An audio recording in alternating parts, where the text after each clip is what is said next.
Have you ever been trying something, maybe for the first time or something that's relatively new, and someone who's done it a little bit longer than you comes along and says, "You're doing it wrong, you're not doing it great, get out of the way, let me just do it," and they take over and dismiss you?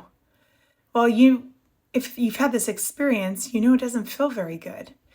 And furthermore, it doesn't help you learn when someone moves you out of the way or calls you incompetent for whatever reason and brushes you off.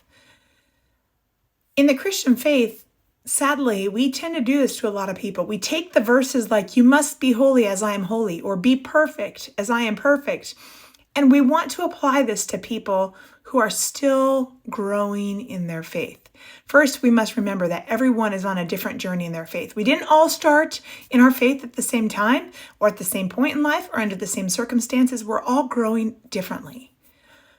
But we also have to remember it's not just that person growing, it's God working in them.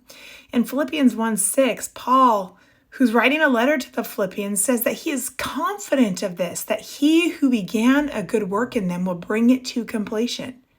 We have to trust that God is working in people's lives and will bring them through transformation into his likeness and to holiness.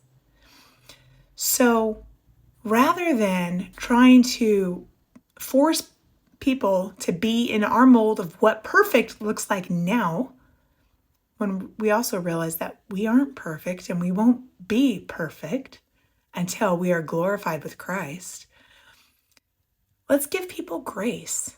Look at what Paul did in this very letter to the Philippians, where he encouraged them. He showed them how to grow. He gave them things to help them, like fertilizer for the soul.